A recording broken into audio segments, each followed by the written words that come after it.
तत्त्वाना वन्दे तद्गुणगायिनी श्रीवर्धमानमाज्ञाय धार्गी सङ्घातघातनं विद्यास्पदं प्रवक्ष्यामि तत्त्वार्थश्लोकवार्तिकम्। पंचमेश्वरी भगवान की देवादिदेव श्री आदिनाथ भगवान की परम पूज्य आचार्य श्री उमा स्वामी जी महाराज की परम पूज्य आचार्य श्री विद्यानंद स्वामी जी महाराज की परम पूज्य आचार्य श्री शांति सागर जी महाराज की परम पूज्य आचार्य श्री सरमती सागर जी महाराज की परम पूज्य आचार्य श्री अभिनंदन सागर जी महाराज की परम पूज्य आचार्य गुरुदेव सुंदर सागर जी महाराज की गुरुदेव समंतभद्र स्वामी की आचार्य श्री सागर जी महाराज की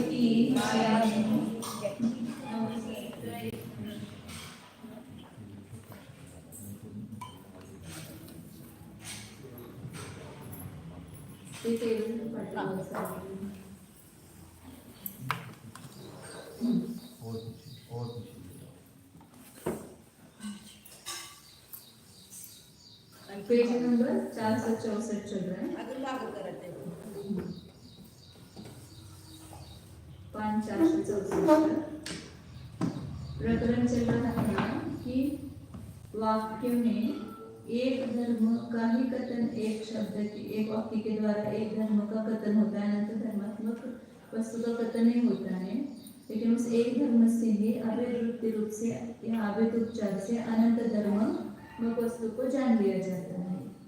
तो फिर प्रश्न हुआ था कि जैसे सुना गया वाक्य जो है उसका जो वाक्यार्थ है उसके समान जो जान लिया जाता है दूसरा वाक्यार्थ वो भी प्रधान हो, नहीं तो सुनाया जाने वाला वो भी प्रधान न हो, ऐसा कोई कह रहा था। तो आचार्य उत्तर दिया कि नहीं, ऐसा भी मानेंगे, जाने गए अर्थ को मुख्य मानेंगे तो कहीं उससे व्यभिचार भी आता है।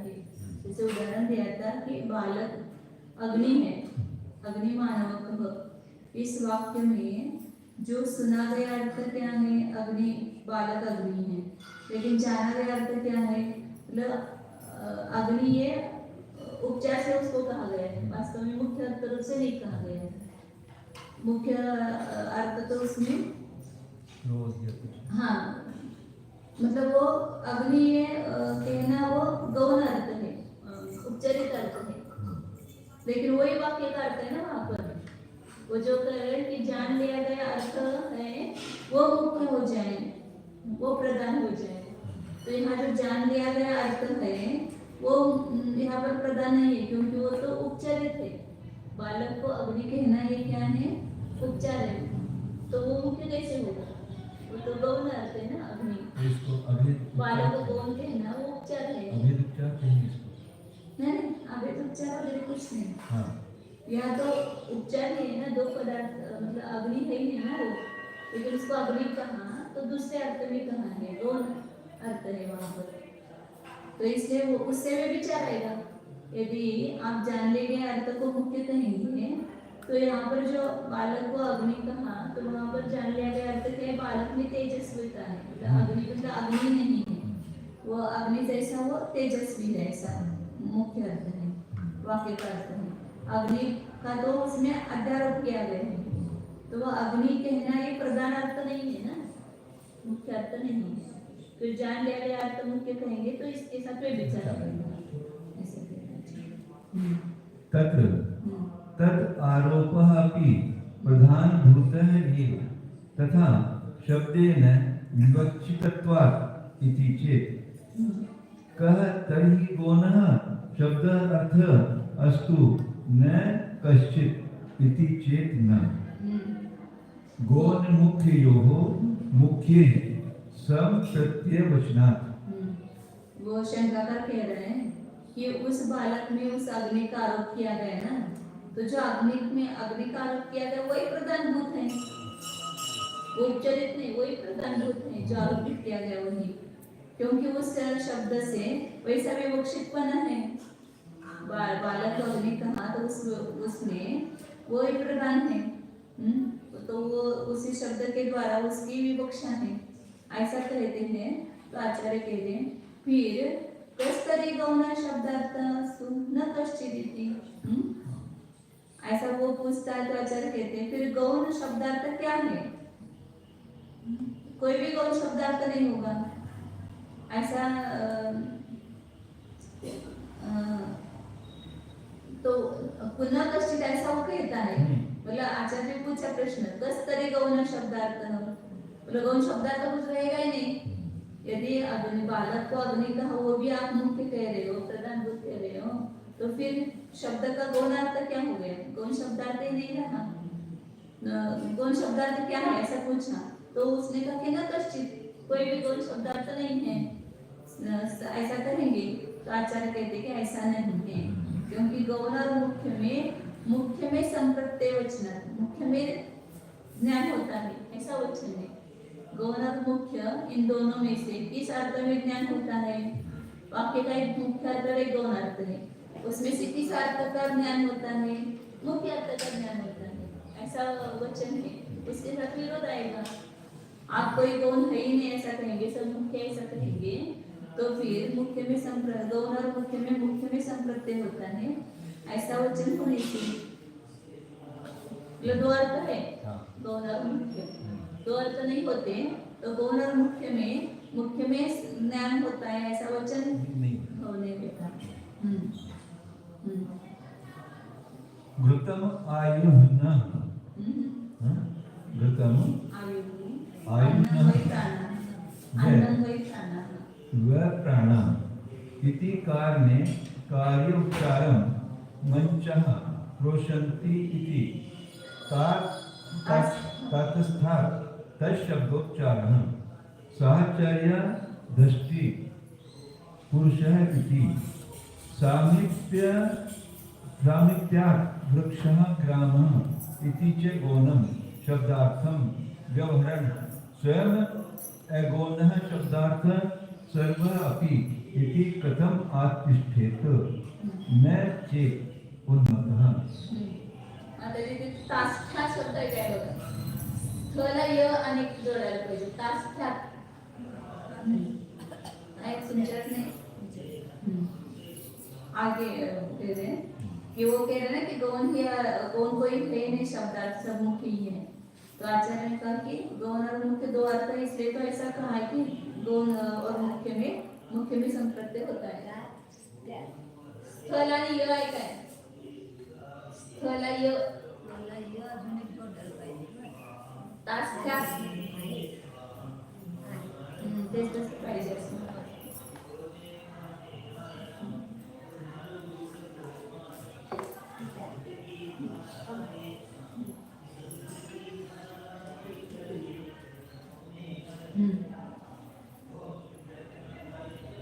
घृतम आयुः अन्नमय प्राण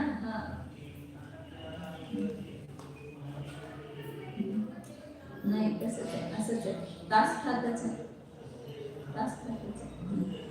घृतम आयुः तूप आयुष्य आहे, तूप आयु है और अन्न प्राण है।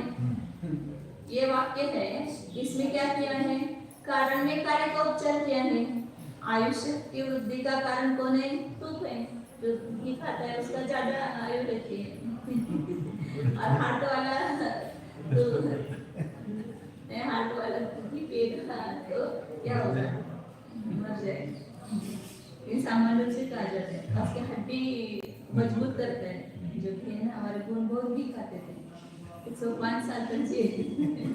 अब उनकी आयु 105 साल की होगी, तो अब जिसकी आयु कम है वो कैसे जिएगा? निमित्त है ना, खाली निमित्त मात्र है, उससे तो कुछ जीवन है। लेकिन एक उपचार किया जाता है कि मतलब आयुर्वेदिक में कहा जाता है कि घृत ही आयुष्य है और अन्न ही प्राण है। तो इसमें क्या किया? अन्न प्राण है क्या? अन्न प्राण टिकने के लिए कारणभूत है। इसे कारण में क्या किया? कार्य का उपचार किया। जैसे योग ही आश्रय है, ऐसा कहते थे। योग में क्या किया? कारण में कार्य का उपचार किया जाता। तो जो कारण में कार्य का उपचार किया तो मुख्य तो नहीं हुआ ना वो। मंच हा प्रोशंती, कोई मंच पर खड़ा व्यक्ति जोर जोर से भाषण कर रहा है तो तो क्या कहते हैं, देखो मंच आक्रोश कर रहा है, मतलब चिल्ला रहा है या अगर ये हो रहा है, हिल रहा है, ऐसा बोलते हैं। तो उसमें तास्थात मतलब उस मंच पर स्थित जो है उसके लिए तत् शब्द का उपचार किया, मतलब मंच पे स्थित व्यक्ति के लिए मंच ऐसा प्रयोग किया गया, उसको मंच कहा। जैसे साहचर्या यष्टि पुरुष हो, जिसके हाथ में लाठी है, ये लाठी इधर आओ, ऐसा बोलते हैं। एक टोपी इधर आओ, टोपी पहने तो क्या बोलते हैं उसको, टोपी वाला नहीं बोलते, टोपी बोलते हैं, मतलब उपचार किया ना उसके ऊपर टोपी का। तो साहचर्यता से भी उपचार किया जाता है। यष्टि पुरुष लाठी, यष्टि लाठी पुरुष है। सामीप्य से भी उपचार किया जाता है। वृक्ष ही गांव है, जैसे कि इसने कहा कुछ के गांव किधर है और वृक्ष दिखाई देते हैं, वही गांव है, वृक्ष ही गांव है, ये पेड़ ही गांव है, ऐसा कहा जाता है। तो समीपता के कारण उस पेड़ को गांव का उपचार किया गया। टावर गांव है। तो इस प्रकार गौण शब्दार्थ का व्यवहार करता हुआ स्वयं अगौण शब्दार्थ सर्वापि, सभी शब्दार्थ अगौण मतलब मुख्य है ऐसा कहता है। वो कैसे कथम अधिष्ठित, कैसे सिद्ध होगा?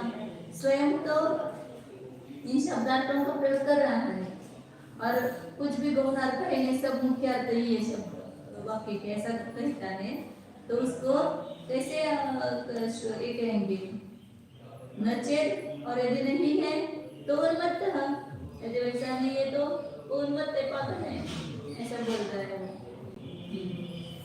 इस प्रकार शब्द के द्वारा विवक्षा को प्राप्त हो जाने के कारण उस बालक में उस अग्निपने के का आरोप करना भी प्रधानभूत अर्थ है।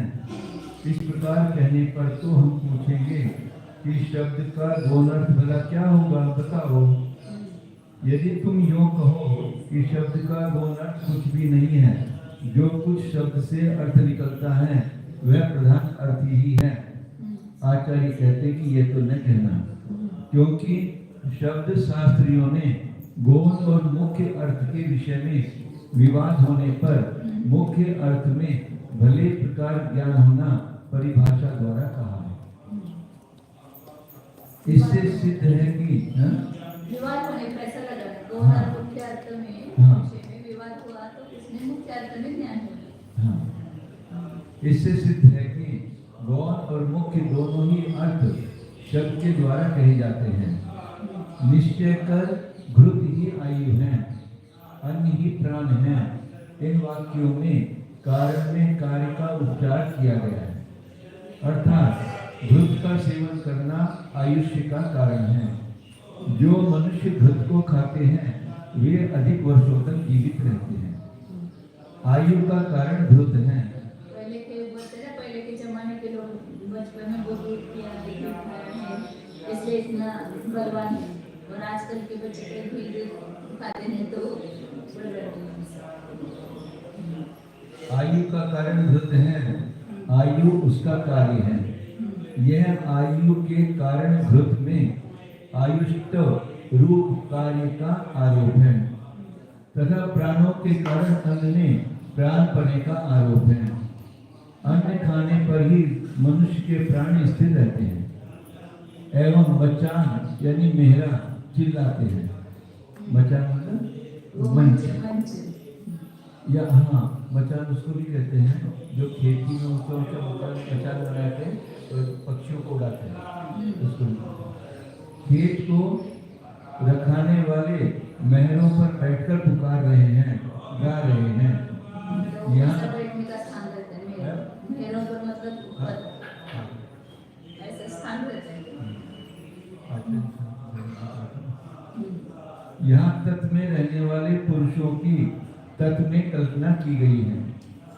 तत्रस्थ होने के कारण तत्पना यह आधार का आदि में आरोप है। लठिया वाले पुरुष को लठिया कहना या गाड़ी वाले पुरुष को गाड़ी कहना यह सहचरपना होने के कारण साथ रहने वाली एक वस्तु का दूसरी साथ रहने वस्तु में वाले वस्तु में या तद्वान में तत् का उपचार किया गया है। सब इसलिए व्यक्तियों के सामने भी लगातार मोड़ कर आ गए हैं, ये सोलापुर पर आ गए, हाँ। ये ऐसे नाम से बोलते वक्त बुध पर आ गए।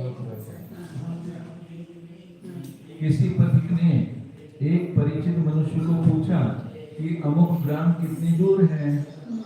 वह परिचित हाथ का संकेत कर कहता है कि ये दिखते हुए वृक्ष ही ग्राम है। यह ग्राम के अति समीप होने के कारण वृक्षों में ग्राम परी का उपचार है। इसी प्रकार बंबई की रेलगाड़ी आने पर बंबई आ गई और कलकत्ते की ओर गाड़ी जाने पर कलकत्ता जा रहा हूँ। यहाँ प्रतिमुख अभिमुख बने से तैसा शब्द व्यवहार कर लिया जाता है। बंबई में सिकरने वाली हुंडी, बंबई बेचोगे आदि कहना भी कारणवश उपचरित उपचार है। पहले जब माल बेचते थे तो उसकी हुंडी बनती थी, तो कोई हुंडी होती थी यहाँ पर और उसका पैसा मिल जाता था बंबई का। कागज लेके जाते थे तो ले जाओ, वहाँ पैसा मिल जाएगा। तो वही कहते हैं हुंडी सिकरने वाली। बंबई में सिकरने वाली हुंडी बंबई बेचोगे, तो बंबई में पैसा मिलने वाला था तो बंबई जाकर उसको बेच दिया, पैसा मिल गया। आदि कहना भी कारणवश उपचरित उपचार है। इस प्रकार शब्द के गौण अर्थ का स्वयं व्यवहार करने वाला वादी शब्द का अर्थ सभी प्रधान होता है। इस प्रकार की कैसे व्यवस्था कर सकता है, अर्थात नहीं। और फिर भी बलात्कार से शब्द का मुख्य ही अर्थ माने, गौण अर्थ न माने, ऐसा वादी पागल क्यों न होगा। भावा व्याक्षिप्त जन ही ऐसे कुत्सित आग्रहों को करता है। अतः सिद्ध हुआ कि शब्द का प्रधान भी अर्थ होता है और गौण भी अर्थ अभिष्ट किया जाता है। प्रत्युत उपचार किए गए या गौण किए गए स्थान पर जो मुख्य अर्थ का प्रयोग करेगा तो वक्ता की त्रुटि समझी जाएगी। घृत से आयुष बढ़ती है, इसकी अपेक्षा घृत ही आयु है, घृत ही आयु है, यह वाक्य महत्व का है। ग्राम के अति निकट वृक्ष है, इस वाक्य से ये वृक्ष ही तो ग्राम है, यह वाक्य प्रशस्त है।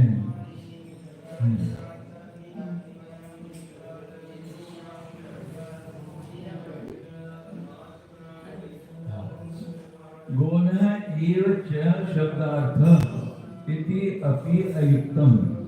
मुख्य अभावे तद अनुपत्तिः कल्पना रूपितमपि हि सकलम शब्दार्थम आचक्षानेः अगो व्यावृत्तः अर्थात अर्थ बुद्धि निर्भासी। गो शब्दस्य मुख्य अर्थ तथा अन्य वाहिकादि गौणः इति अपि अभ्युपगन्तव्यम्। अब दूसरा कोई क्या कहता है, पहले मुख्य अर्थ का एकांत किया कि शब्द का मुख्य अर्थ होता है, गौण अर्थ होता है नहीं, तो उसका निषेध किया। कैसा कहेंगे तो गौण जो वाक्य होते हैं उसका अर्थ कैसे सिद्ध होगा। अब कोई कहता है कि गौण ही अर्थ है शब्द का, ऐसा कहता है तो वो भी कहना ठीक नहीं है, क्योंकि गौण कब होता है, जब मुख्य हो तो गौण होगा। मुख्य के अभाव में गौण की उत्पत्ति नहीं होती है। वह कहीं पर सिंह होगा तो उस बालक में या उसमें सिंह का आरोप किया जाएगा। सिंह ही नहीं है मुख्य, तो गौण सिंह कहाँ से होगा। तो मुख्य अर्थ नहीं होता है तो गौण अर्थ भी नहीं होता है। कल्पनारोपितम अपि सकलम, कल्पना से आरोपित भी किया गया संपूर्ण शब्द के अर्थ को और आचक्षा नहीं कहने वालों के द्वारा अगो व्यावृत्त, अगो से व्यावृत्त हुआ, अर्थात बुद्धि निर्भासी गो शब्द से पदार्थ से अन्य पदार्थ से भिन्न बुद्धि में भाषित होने वाला गो शब्द का मुख्य अर्थ है। ततः अन्य वाहिकादि गौण, और उससे भिन्न जो ढोने वाला खींचने वाला एक गौण है, उसको बैल कहना वो गौण है। मुख्य अर्थ बैल है, गो है, और जो खींचने वाले को गो कहते हैं वो गौण अर्थ है। मुख्य अर्थ गौण है, आगो से निवृत्त होने वाला, तो उसको उसका ही फेंकने वाले में आरोप किया जाता है तो वो गौण अर्थ होता है। इत्यपि अभ्युपगन्तव्यम्, ऐसा भी स्वीकार करना चाहिए।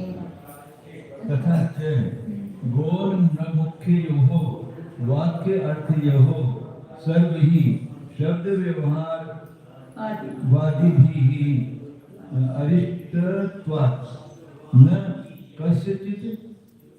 कस्यचित् तदपन्नो युक्तः अन्यत्र वचन अनधिकृतेभ्यः। और वैसा होने पर क्योंकि मुक्ति के बिना गौण नहीं होता है, इसलिए गौण और मुख्य वाक्यार्थ में सभी के द्वारा शब्द व्यवहार वादी, जो शब्द व्यवहार को मानते हैं, ऐसे वादियों के द्वारा इष्टत्वात्, इष्ट होने से, गौण और मुख्य दोनों अर्थ सभी के द्वारा इष्ट है, इष्ट होने से न कस्यचित् तदपन्नो, किसी का भी उसमें से लोप नहीं होता है, गौण और मुख्य अर्थ में से लोप नहीं होता है, लोप करना युक्त नहीं है। अन्यत्र वचन अनधिकृतेभ्यः, वचन जो अधिकृत नहीं है उसके अलावा जो दूसरा है उसका लोप करना योग्य नहीं है। दोनों भी वाक्य के अर्थ होते हैं, कहीं गौण अर्थ होता है, कहीं मुक्त अर्थ होता है, तो दोनों भी वाक्य के अर्थ कहना चाहिए। दूसरे वादियों का यह एकांत है कि शब्द का अर्थ गौण ही है, मुख्य अर्थ कुछ भी नहीं है, शब्द वस्तुभूत अर्थ को नहीं छूता है। आचार्य कहते हैं कि इस प्रकार बौद्धों का कहना भी अयुक्त है, क्योंकि मुख्य न होने पर वह गौणपना बन नहीं सकता है। मुख्य सिंह के रहने होने पर तो वीर पुरुष में सिंहपना गौण रूप से कल्पित कर लिया जाता है। संपूर्ण शब्दों की कल्पना से आरोपित किए गए भी अर्थ को वाच्यार्थ कथन कर रहे बौद्धों करके यह तो अवश्य मान लेना चाहिए कि गौ से भिन्न महिष आदि अगो करके पृथकभूत हो रहा गो स्वय लक्षण रूपी अर्थ, जो कि परमार्थ रूप से बुद्धि में प्रतिभाषित हो रहा है, वह तो गो शब्द का मुख्य अर्थ है, और इससे भिन्न बोझा ढोने वाला मनुष्य या मूर्ख छात्र आदि गौण अर्थ है।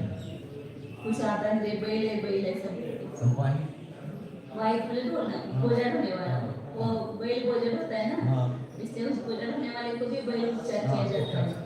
और कोई किसी को कुछ आता नहीं बोलते हैं तो उसको भी बैल कहते हैं। वो इसकी कथा में आता है ना, रक्षाबंधन की कथा में, वहाँ रहते तो ये बैल देखो, ये बैल आ रहा है, और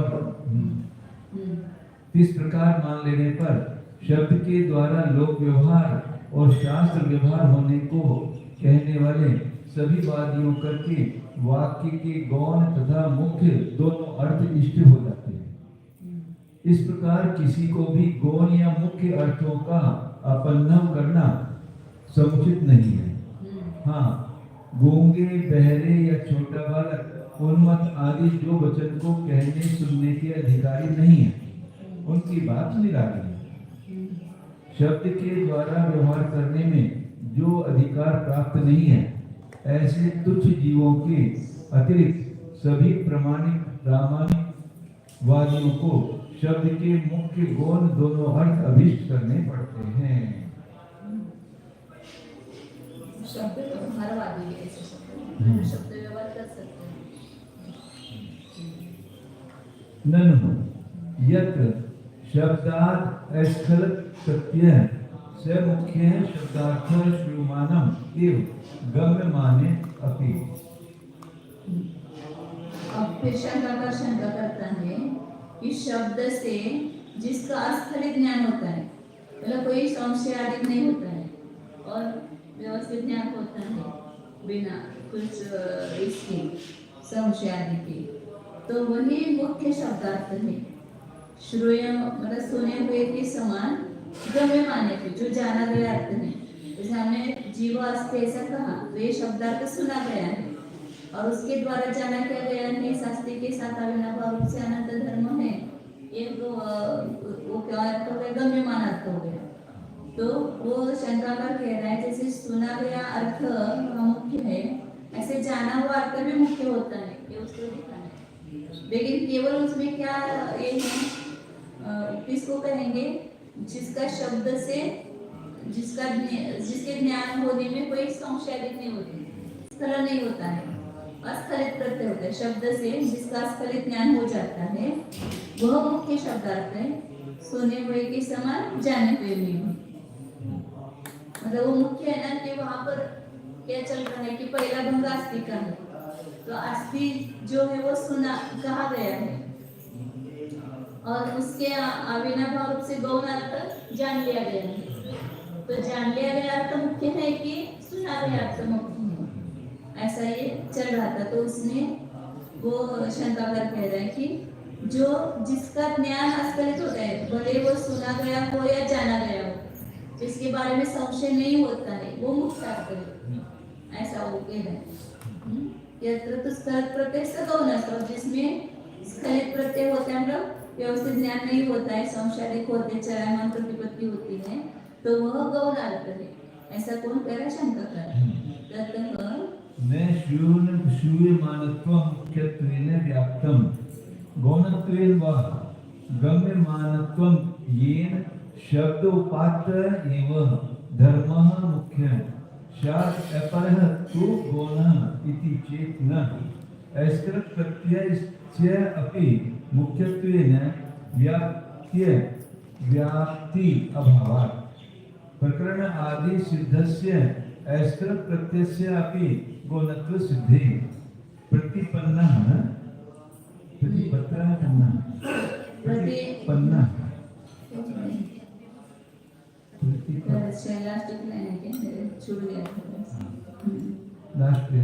अस्खलित प्रत्ययस्य अपि मुख्यत्वेन व्याप्त्यं प्रकरण सिद्धस्य अस्खलित प्रत्ययस्य प्रतिपत्रा प्रतिपत्र शब्द करेंगे, प्रतिपत्र का है, तृतीय बुभुत्सितं वस्तु यदा मुख्य अर्थः तदा तं प्रति प्रयुज्यमानेन शब्देन अपत्तौ उपात्तौ धर्मः प्रधान भावम् अनुभवति इति शेष अनंत धर्मेषु गुण भाव सिद्धेः। तो शंकाकार ने क्या कहा था कि जिसका प्रत्यय अस्खलित होता है वो मुख्य शब्दार्थ है, जिसका स्खलित होता है प्रत्यय, मतलब ज्ञान नहीं होता है, व्यवस्थित चलायमान प्रतीति होती है, मतलब संशयात्मक प्रतीति होती है, वो गौण अर्थ है, ऐसा वो शंकाकार कह रहा था। तो आचार्य कहते कि वो कहता है कि श्रूयमान पणा सुना जाने पणा मुख्यत्व से व्याप्त नहीं है, या गौण सुना गया वो गौण है, वो भी व्याप्ति नहीं है, या जाना गया है वो भी शब्द वो मुख्य धर्म है और दूसरा गौण धर्म है, ऐसा नहीं है। तो सुना गया है या जाना गया है ये उसके मुख्यता और गौणता का कारण नहीं है, मुख्य अर्थ गौण अर्थ नहीं है। इति चेत, ऐसा वो कह रहा है। स्खलित प्रतिप्रत्यय अस्खलित प्रत्यय से जानो कि जिसका प्रत्यय ज्ञान संशय रहित हो रहा है वो मुख्य अर्थ है, और जिसका ज्ञान स्खलित हो रहा है मतलब संशय हो रहा है तो गौण अर्थ है, वो मुख्य अर्थ नहीं है, ऐसा ये युक्ति दे रहा है। सुना जानापना या जाना जानेपना ये उसके मुख्य और उसका कारण नहीं है। तो आचार्य करके ऐसा नहीं है, क्योंकि अस्खलित प्रत्ययस्यापि मुख्यत्वेन व्याप्त्या अभावात्, जिसका ज्ञान अस्खलित हुआ है, मतलब संशय रहित ज्ञान हुआ है, फिर भी उसमें मुख्यपने की व्याप्ति नहीं है, तो उसके साथ ये मुख्य ही होगा, जिसका ज्ञान हमें अस्खलित हुआ है वो मुख्य ही होगा, ऐसी व्याप्ति नहीं है उसके साथ में। परंतु प्रकरण आदि सिद्ध से अस्खलित प्रत्यय से गौणत्व सिद्ध है, प्रकरण आदि के द्वारा जो सिद्ध है ऐसे अस्खलित प्रत्यय मतलब जिसके बारे में संशय नहीं है, प्रकरण से जान लिया जाता है ना, तो इसके बारे में संशय नहीं है, तो उसमें भी गौणत्व सिद्ध है, गौणपना की सिद्धि होती है, तो भी गौण हो जाते हैं, कभी वहां पर कोई प्रयोजन नहीं तो गौण हो जाते हैं ना। प्रतिपत्रा बुभुत्सितम वस्तु, प्रतिपत्रा मतलब जाने वाले के द्वारा, बुभुत्सित मतलब जाने की इच्छा रूप जो वस्तु है वो सदा मुख्य अर्थ, वो सदा मुख्य अर्थ है। उस समय तम प्रति प्रयुज्यमानेन शब्देन, उसके प्रति प्रयोग किए गए शब्द के द्वारा प्राप्त हुए उपात्तौ धर्म प्रधान भाव अनुभवती। जो शब्द के द्वारा प्राप्त हुए जो अर्थ है वह प्रधान भाव का अनुभव करता है और शेष अनंत धर्मेशु पुण्य भाव सिद्ध है। बाकी सब धर्मों में गौण भाव की सिद्धि होती है। मतलब भले अखंड उसका आस्कलित प्रत्यय हो, उसके बारे में कोई संशय नहीं है, तो भी उसको गौणपणा की सिद्धि होती है।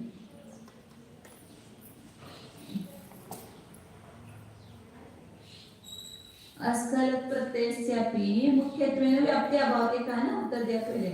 जिसके बारे में संशय रहित ज्ञान है वो उसके साथ ये मुख्य ही होगा, ऐसी कोई व्याप्ति नहीं है। मुख्यत्व के साथ उसकी व्याप्ति का अभाव है, क्योंकि प्रकरण आदि सिद्ध से मतलब प्रकरण से जो बात सिद्ध होती है उसके बारे में संशय नहीं होता है, अस्खलित प्रत्यय होता है, फिर भी वो वहां पर मुख्य नहीं होता है, वो गौण होता है, उसमें गौणपणा देखा जाता है, गौणपणे की सिद्धि होती है। क्योंकि जानने वाले के द्वारा जो बुभुत्सित वस्तु मतलब जिसकी प्रति जानने की इच्छा है, जानने की जिज्ञासा है, तो उस जानने की इच्छा जिसकी ऐसी वस्तु जब मुख्य अर्थ है तदातम, उस समय वह उसके प्रति प्रयोग किए जाने वाले शब्द के द्वारा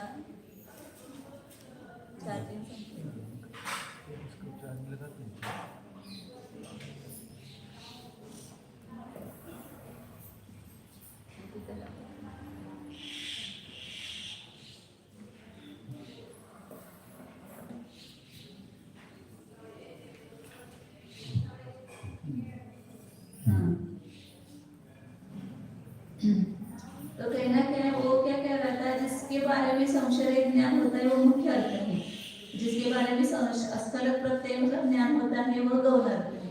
तो आचार्य कह रहे कि जिसके हमें प्रकरण से जो बात सिद्ध होती है उसके बारे में कोई संशय नहीं होता है, लेकिन वही मुख्य होता है ऐसा नहीं, उसको भी गौणपणा की सिद्धि है। क्योंकि जो जानने वाले के द्वारा जिसके प्रति जानने की इच्छा की गई है, जिस वस्तु को जानने की इच्छा हुई है, वह जब मुख्य अर्थ है तब उस काल में उसके प्रति प्रयोग किए गए शब्द के द्वारा प्राप्त जो धर्म है वो प्रधान भाव का अनुभव करता है, और बाकी सभी धर्म गौण भाव को सिद्ध होते हैं। मुझे अभी आस्तिक धर्म को जानने की इच्छा है, तो उस समय आस्तिक धर्म मुख्य हो गए, बाकी सब धर्म गौण हो गए। प्रधान और गौण को जानने वाले की इच्छा मतलब वक्ता का अभिप्राय कहते हैं ना, उसको जिसको जानना है मतलब उसको मुख्य रूप से वो मुख्य हो जाता है, बाकी गौण हो जाते हैं। यह शंका है कि पूर्व में आप जैनों ने कहा था कि जो धर्म शब्द के द्वारा कहा जाकर सुना जाए वह मुख्य है, और अभेद रूप से जान लिए गए शेष धर्म कौन अर्थ है। इसी पर से चल रहा है ना सब चर्चा। पहला अस्ति धर्म, पहले वर्ग में अस्ति धर्म मुख्य है, बाकी सब धर्म गौण है। दूसरे धर्म वर्ग में नास्ति मुख्य है, बाकी गौण है। तो जो सुना गया है वो मुख्य रहता है और बाकी सब गौण अर्थ है, ऐसा कहा था। उस पर ये सब साइड का समाधान चल रहा है। इस पर हमको ये कहना है कि जिस अर्थ में शब्द से चलायमान रहित ज्ञान होए, यानी शब्द को सुनकर जिस अर्थ का संशय आदि रहित प्रामाणिक ज्ञान होए, वह अर्थ शब्द का मुख्य वाच्यार्थ है।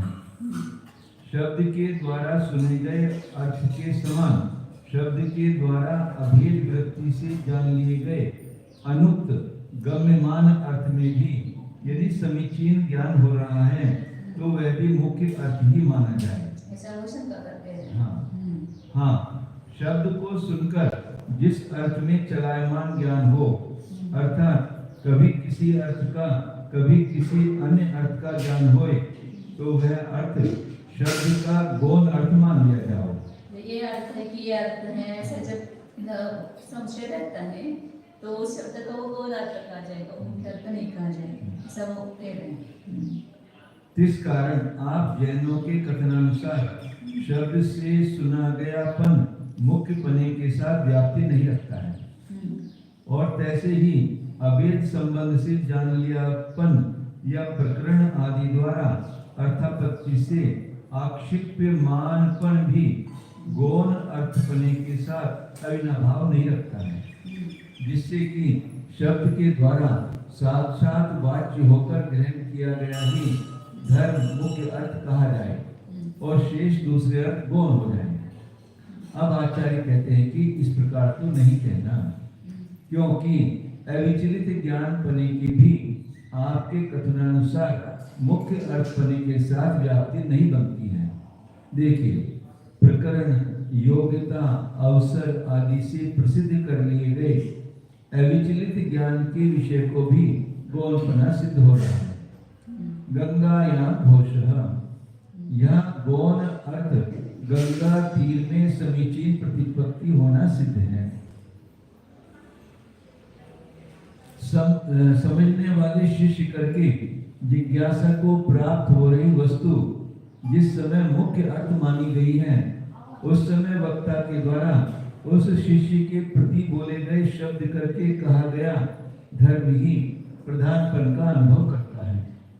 इस कारण उस धर्म से शेष बचे हुए अनंत धर्मों में गौण अर्थपना सिद्ध है। यही हमने पूर्व में कहा था। तो जो मुंह से कहा जाता है वो क्या अर्थ होता है, दूसरा गौण अर्थ होता है। शब्द बोध की प्रक्रिया में लक्षण, उपचार, तात्पर्य, संकेत ग्रहण आदि का लक्ष्य रखना आवश्यक है।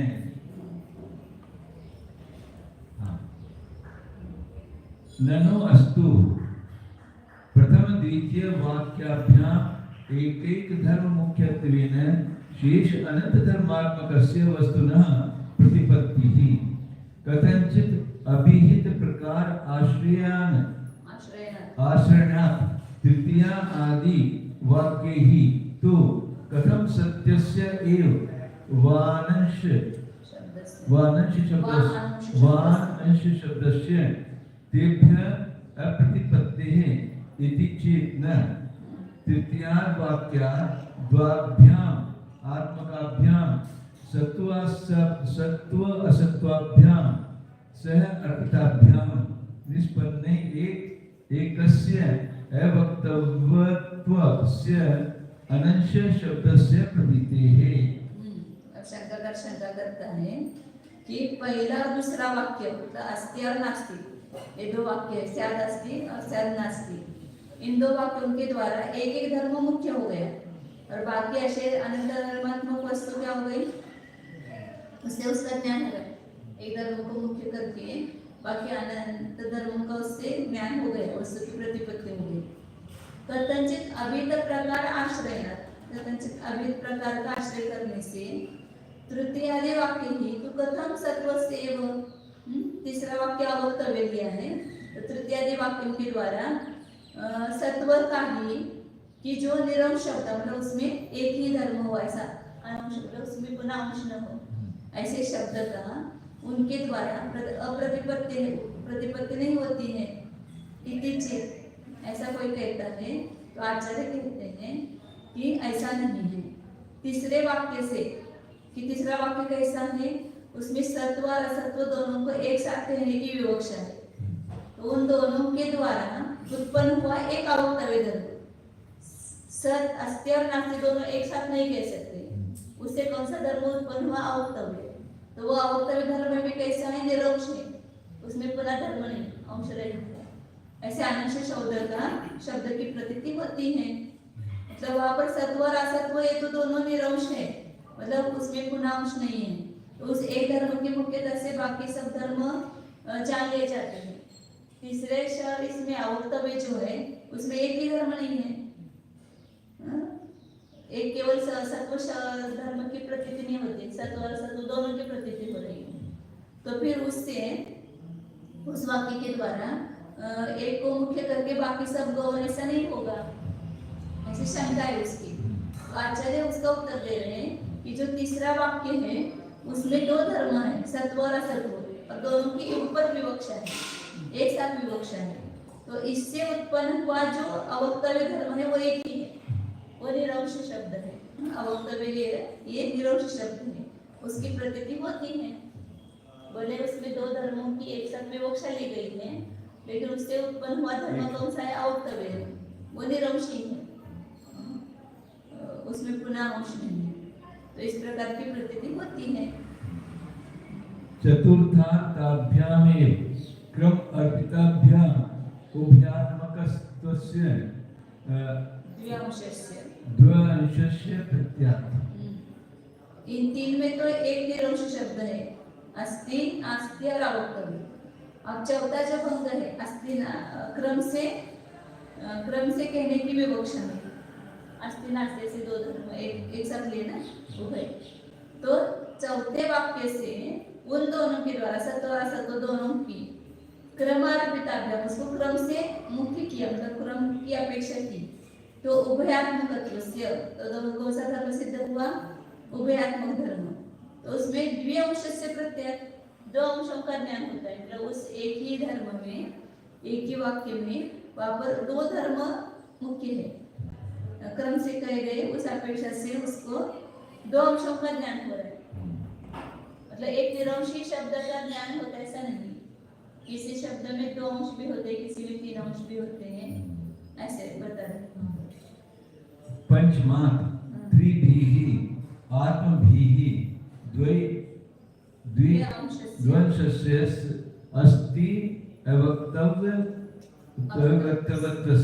अस्ति अवक्तव्यत्वस्य निर्ज्ञानात् षष्ठाश्च त्रिभिः आत्मभिः द्व्यंशस्य नास्ति अवक्तव्यत्वस्य अवगमात्।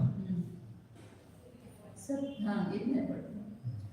मतलब सिद्ध क्या कर रहे हैं? दो, वहां पर दो धर्मों का संयोग है ना, चौथे में दो धर्मों का संयोग है, अस्ति और नास्ति का, पांचवें में अस्ति और अवक्तव्य का है, छठे में नास्ति अवक्तव्य का है।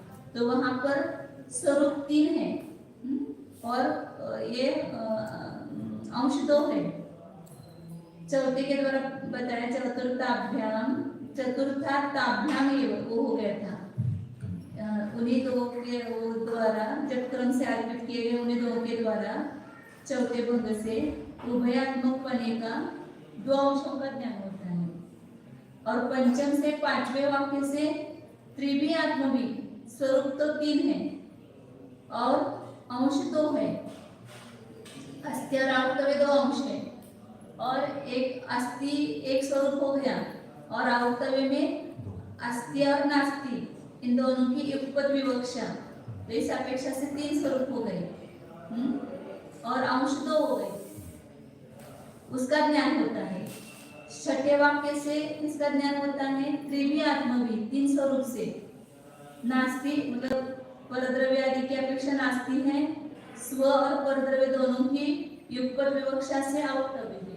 तो वहां पर स्वरूप कितने हो गए? दो हो गए, मतलब तीन हो गए कुल मिलाकर के, एक नास्ति का और एक अवक्तव्य के दो स्वरूप ऐसा। तो इन और अंश कितने हो गए? दो हो गए, अस्ति और अवक्तव्य, क्योंकि अवक्तव्य एक ही निरोध धर्म माना, लेकिन उस अवक्तव्य में दो की विवक्षा है, मतलब दो स्वरूप है, अस्ति नास्ति दोनों की एक साथ विवक्षा है। तो इस प्रकार उनका ज्ञान होता है। और सप्तमात् चतुर्भिः आत्मभिः त्रियंशस्य अस्ति नास्ति अवक्तव्यत्वस्य अवबोधात्।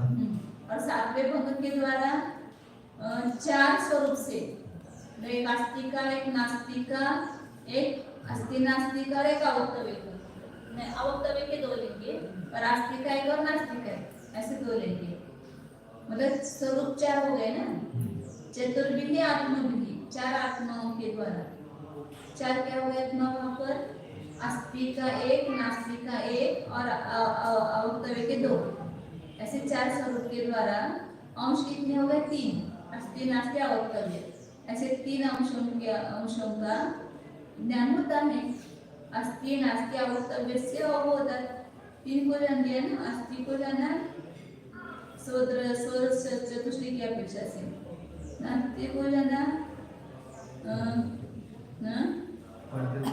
से नास्ति और एक बार कहने की वजह से अस्ति नास्ति, ऐसा आठवां भंग का चल रहा है ना। सातवें वाक्य से 4 स्वरूपों से 3 अंश का अस्थि नास्ति अवक्तव्य 3 अंश हो गए, इनका ज्ञान होता है। मतलब एक धर्म, एक वाक्य के द्वारा एक धर्म का ज्ञान होगा। उसकी शंका क्या थी? तो अस्ति और नास्ति ये तो निरोध शब्द है, उससे अन्य अशेष अनंत धर्मात्मक वस्तु की प्रतिपत्ति होती है। लेकिन यहाँ जहाँ पर तीसरे वाक्यों में केवल एक निरोध शब्द की प्रतिपत्ति नहीं है, वहाँ पर अस्ति नास्ति अवक्तव्य इन दो धर्मों की वहाँ पर मुख्यता है।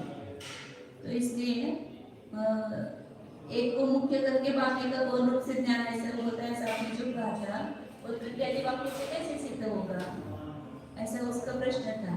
तो आचार्य ने कहा कि तीसरे वाक्य से अनुष शब्द की अवक्तव्य रूप अनुष शब्द की प्रतीति होती है। तो तीसरे वाक्य में क्या है? 2 स्वरूप है और एक अंश है।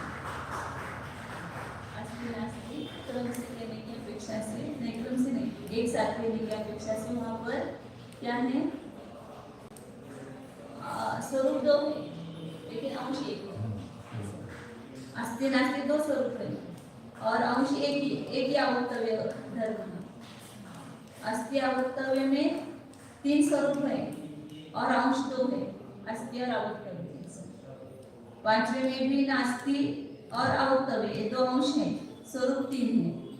6ठे में भी 3 स्वरूप है और 2 अंश है, और 7वें में 4 स्वरूप है और अंश 3 है। ऐसा ज्ञान होता है आचार्य करें। उसके लिए किसी भी वाक्य से एक ही धर्म का ये होना चाहिए ऐसा नहीं। 2 धर्म, इस 2 धर्म का मिलकर के भी एक अंश होता है। हिंदी पढ़ते यहाँ कोई शंका करते हैं कि हम आप जैनियों के कहे गए प्रकार का कथनचित आश्रय कर लेते हैं, यानी शब्द से सुना गया अर्थ शब्द का प्रधान वाक्यार्थ है और जान लिए गए अनंत धर्म गौण अर्थ हैं।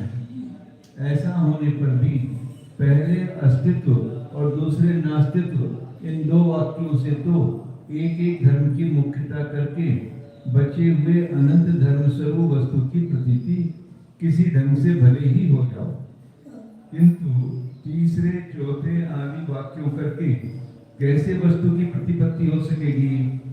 क्योंकि निरंश शब्द के वाच्य केवल सत्व का ही अथवा अकेले असत्व का ही 3 वाक्यों करके ज्ञान नहीं होता है। अब आचार्य कहते हैं कि यह तो नहीं कहना, क्योंकि तीसरे अवक्तव्य वाक्य करके साथ विवक्षित किए गए 2 सत्व असत्व स्वरूप धर्मों से बनाए गए एक अवक्तव्यपन की अंश रहित शब्द के द्वारा प्रतीति होती है। भावार्थ, पहले और दूसरे भंग के समान तीसरा अवक्तव्य धर्म भी अकेला होकर निरंश है। स्वरूप 2 है लेकिन असत्व 2 स्वरूप है लेकिन अंश 1 है। अतः तीसरे अंश रहित अवक्तव्य शब्द का वाच्य हो जाता है।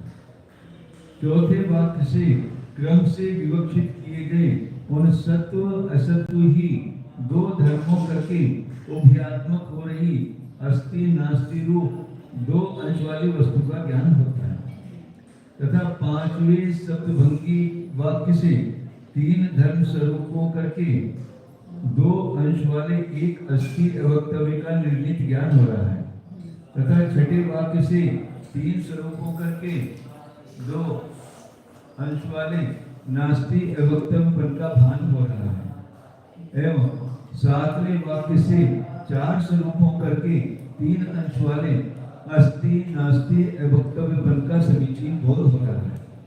अतः स अंश शब्दों करके स अंश धर्मों का निरूपण हो जाना शब्द की सामर्थ्य से बाहर नहीं है, अर्थात निरंश शब्द से निरंश धर्म का और सहंश शब्द से सहंश धर्म का ज्ञान हो जाता है। 3 7 धर्मों में 3 धर्म तो निरंश हैं, शेष पिछले 4 भंग अंश सहित हैं। 2 अंशों का मिलकर के एक धर्म है, अस्ति और नास्ति दोनों मिलकर के एक धर्म है, सामंश होते हुए भी वह एक धर्म है। उसमें अभी आगे भी बहुत अच्छा है।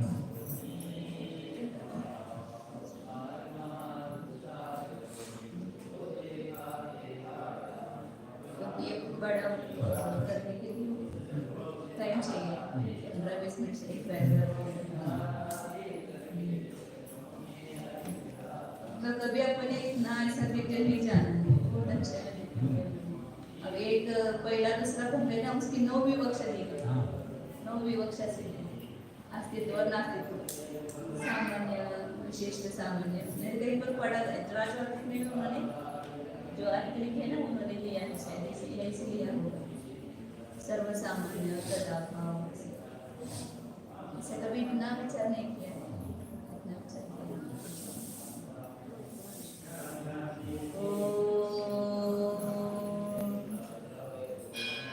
जानिए हमें शुद्ध चैतन्य जी नामक वस्तु, यह मैं युगपत अस्ति नास्ति स्वरूप, स्वद्रव्य क्षेत्र काल भाव की अपेक्षा मेरी अस्थि है, परद्रव्य क्षेत्र काल भाव की अपेक्षा मेरी नास्ति है। एक अस्थि धर्म से भी जब अस्थि धर्म मुख्य है तो अनंत धर्म गौण रूप से जान लिए जाते हैं। जब पर द्रव्यादि की अपेक्षा से नास्ति मुख्य करते हैं तो बाकी शेष धर्म गौण होते हैं। किसी भी एक धर्म के द्वारा पूरे अपने एक अखंड वस्तु को जानना ही यहाँ पर प्रयोजन है।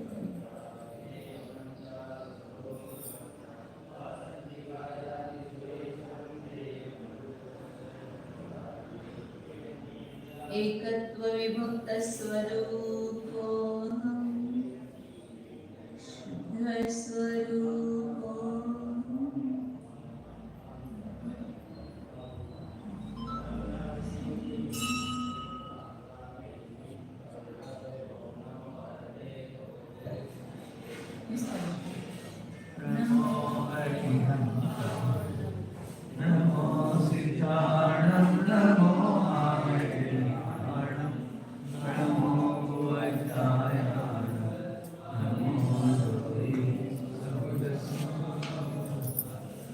एक धर्म में लेकिन उसमें दो अंश ऐसा करना पड़ेगा, नास्ति और नास्तिक, अब तब एक धर्म उसमें दो अंश, ऐसे एक धर्म में भी